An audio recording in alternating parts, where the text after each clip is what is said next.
Assalamualaikum warahmatullahi wabarakatuh. Kepada anak-anakku kelas 8, semoga masih selalu semangat dalam pembelajaran daring atau pembelajaran jarak jauh. Meskipun pandemi COVID-19 belum berakhir, belum hilang, saya berharap semoga semangat kalian dalam menuntut ilmu selalu membara, selalu memiliki semangat juang 45 untuk memperoleh informasi ilmu yang bermanfaat dari pembelajaran jarak jauh. Oke, pembelajaran IPA kali ini yang akan Pak Alif bahas adalah gerak pada hewan dan gerak pada tumbuhan. Oke, langsung aja ya, akan Pak Alif sampaikan. Yang pertama kalinya adalah gerak pada hewan.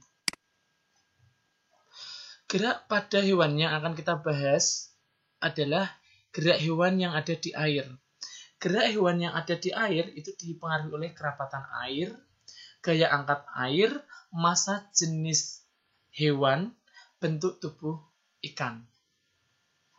Di sini, jika kerapatan airnya besar, itu juga akan mempengaruhi gerak pada hewan yang ada di dalam air.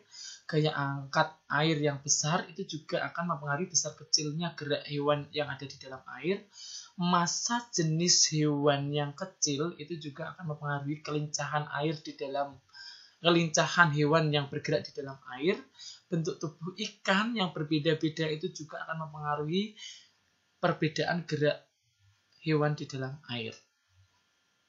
Berikutnya, fungsi bagian tubuh ikan. Ikan adalah hewan yang hidup di dalam air. Maka di sini ada beberapa fungsi. Gelembung renang itu akan mengatur gerak naik turun ikan. Sirip pasang dan sirip tengah akan mengatur ikan di terumbu karang bergerak cepat. Otot dan tulang belakang akan mendorong ekor ikan. Gerak tubuh dan sirip ekor akan menghasilkan gaya dorong ke depan. Jadi ikan bergerak ke depan itu dipengaruhi oleh gerak tubuh dan sirip ekor. Selanjutnya, berbeda dengan ikan, hewan yang hidup di dalam air, nyamuk seolah-olah berdiri di atas air karena memanfaatkan prinsip tegangan permukaan air. Jadi ini nyamuk, ini bisa berjalan di atas permukaan air itu karena prinsip tegangan permukaan air. Apa itu prinsip tegangan permukaan air? Peristiwa yang diakibatkan adanya gaya kohesi antar molekul-molekul air. Selain nyamuk, anggang juga memanfaatkan gaya tegangan permukaan untuk dapat bergerak di permukaan air. Ini anggang-anggang. Sekarang akan kita bahas gerak hewan di udara. Dipengaruhi oleh gaya angkat yang besar, kerangka ringan, tulang dada kuat, otot kuat. Ya, semakin bisa terbang ke atas berarti gaya angkatnya besar, kerangka ringan, tulang dada kuat, otot kuat. Ini biasanya dimanfaatkan oleh prinsip pesawat terbang yang mengadopsi dari sayap pada burung. Sayap burung memiliki susunan kerangka ringan, tulang dada dan otot yang kuat. Tulang dada dan otot yang kuat namun kerangkanya ringan. Perhatikan gambar ini ya. Bentuk sayap airfoil membuat udara mengalir pada bagian atas sayap lebih besar atau lebih cepat daripada bagian bawah. Airfoil itu seperti ini. Jadi udara yang mengalir di atas sayap ini lebih cepat daripada yang di bawah sayap. Sehingga ketika sayap dikepakkan, udara akan mengalir ke bawah. Dorongan ke bawah tersebut akan menghasilkan gaya yang berlawanan arah sehingga burung akan terangkat ke atas. Selanjutnya akan kita bahas gerak hewan di darat. Gerak hewan di darat itu dipengaruhi oleh 3 faktor, yaitu otot, tulang, dan kaki. Semakin ototnya kuat, maka hewan bisa bergerak dengan bebas. Semakin tulangnya kuat, maka hewan tersebut akan lincah. Kaki ramping juga hewan akan lincah. Seperti contoh adalah citah. Citah itu seperti satu familia dengan harimau, namun gerakannya sangat lincah karena memiliki otot yang kuat, tulang yang kuat, dan kaki yang ramping. Selanjutnya kita akan bahas gerak pada tumbuhan, namun kita analisis dulu Proses fotosintesis. Agar dapat bergerak, tumbuhan mendapatkan energi dari proses fotosintesis. Fotosintesis adalah proses yang terjadi pada tumbuhan, alga, dan beberapa jenis bakteri yang berklorofil menggunakan cahaya matahari, karbon dioksida, dan air untuk menghasilkan karbohidrat dan oksigen. Klorofil yaitu molekul organik yang mengandung magnesium untuk menangkap energi dari cahaya matahari. Jadi, seperti pada gambar tersebut, cahaya matahari ini akan diserap oleh daun. Oke, di sini karbon dioksida masuk, dan ini dari dalam tanah zat hara ada H2O, air ya. Kemudian diangkut menuju ke daun untuk dimasak sehingga akan dihasilkan yang namanya glukosa dan gas oksigen. Oksigennya akan keluar. Persamaan reaksi fotosintesis dituliskan sebagai berikut. 6 CO2 atau karbon dioksida ditambah dengan 6 H2O itu air dengan bantuan cahaya matahari dan klorofil akan menghasilkan senyawa glukosa C6H12O6 dan gas oksigen 6O2. Berikutnya, gerak pada tumbuhan itu dibedakan menjadi 3. Yang pertama adalah gerak endonom, yang kedua adalah gerak esionom, yang ketiga adalah gerak higroskopis. Gerak endonom adalah gerak yang terjadi secara spontan, tidak diketahui penyebabnya, atau tidak memerlukan rangsangan dari luar. Contoh, gerak rotasi sitoplasma pada sel-sel daun Hydrilla verticillata. Jadi ini bergerak. Gerak rotasi sitoplasma pada sel-sel daun. Jadi tidak ada pengaruh dari rangsang. Gerak esionom adalah gerak tumbuhan yang disebabkan oleh adanya rangsangan dari lingkungan sekitar. Jadi ini ada rangsangan dari luar. Namun ini nanti akan kita bahas. Gerak yang ketiga adalah gerak higroskopis. Gerak bagian tubuh tumbuhan karena pengaruh perubahan kadar air di dalam sel sehingga terjadi pengerutan yang tidak merata. Contoh, menggulungnya gigi-gigi peristoma pada sporangium lumut. Ini ya, menggulung.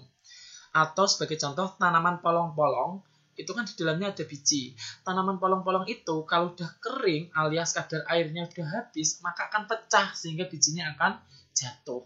Sehingga akan tumbuh sendiri. Sebagai contoh, tanaman kacang hijau. Kacang hijau itu warnanya masih hijau kalau masih banyak kadar air. Kalau kadar airnya sudah habis, maka tanaman kacang hijau tadi akan berubah menjadi hitam atau coklat. Lama-kelamaan kalau airnya sudah habis akan memecah sendiri sehingga tanaman buah kacang hijau tadi akan jatuh ke bawah kalau sudah pecah. Sebagai contoh lagi adalah pohon randu. Kalau kalian tahu pohon randu, di dalamnya itu ada kapas ya, buahnya buah kapas. Kalau kadar airnya udah habis, maka akan berubah menjadi coklat dan akan pecah dengan sendirinya sehingga kapas akan berjatuhan ke bawah. Oke, gerak tumbuhan itu ada 3, yaitu endonom, esionom, higroskopis. Endonom tidak ada pengaruh rangsang dari luar, esionom pengaruh rangsang dari luar, higroskopis perubahan kadar air.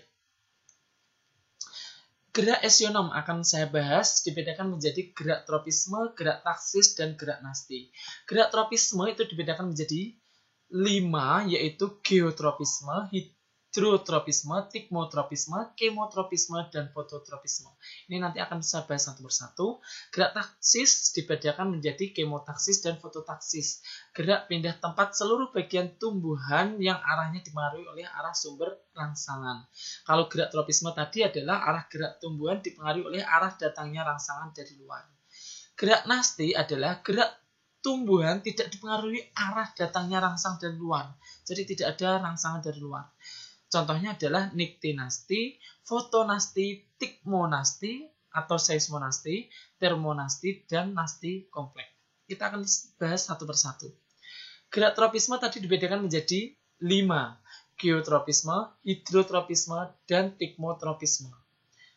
Ada lagi fototropisme dan kemotropisme. Oke, fototropisme itu ada yang positif dan negatif. Positif artinya mendekati rangsang, negatif artinya gerakan yang menjauhi rangsang. Oke, gerak tropisme yang pertama adalah geotropisme, itu dipengaruhi gravitasi bumi, gerak akar menuju pusat bumi, gerak tumbuh batang menjauhi pusat bumi. Itu adalah geotropisme. Tropisme yang kedua adalah hidrotropisme, dipengaruhi oleh air. Pertumbuhan akar selalu menuju ke sumber air. Tropisme yang ketiga adalah tikmotropisme, sentuhan. Gerak membelitnya ujung batang atau ujung sulur kacang panjang dan mentimun pada tempat lambatannya. Gerak tropisme yang keempat adalah fototropisme, dipengaruhi oleh cahaya, gerakan ujung batang bunga matahari yang membelok menuju datangnya cahaya. Jadi bunga matahari itu membelok menuju sumber cahaya. Kemudian tropisme yang kelima adalah kemotropisme, dipengaruhi oleh bahan kimia, gerakan buluh serbuk sari menuju sel telur pada bakal buah karena pengaruh zat gula yang dikeluarkan oleh bakal buah. Berikutnya kita akan bahas gerak taksis. Gerak taksis adalah gerak pindah tempat seluruh bagian tumbuhan yang arahnya dipengaruhi oleh sumber rangsang. Gerak taksis terdapat kemotaksis dan fototaksis. Kemotaksis itu ada rangsangan zat kimia, kalau fototaksis itu rangsangannya cahaya. Oke, kemotaksis adalah contohnya gerak spermatozoid menuju sel telur pada arsegonium tumbuhan lumut dan paku. Ini contohnya adalah fototaksis, gerak kloroplas ke sisi sel yang memperoleh cahaya. Itu adalah gerak taksis. Oke, saya ulangi lagi, gerak taksis ada kemotaksis sama fototaksis. Kemotaksis, kemo, ingat-ingat kemo, itu berarti dipengaruhi zat kimia, foto berarti dipengaruhi cahaya. Contohnya ini ya, lanjut. Selanjutnya adalah gerak nasti. Gerak nasti dibedakan menjadi niktinasti, fotonasti, dan seismonasti.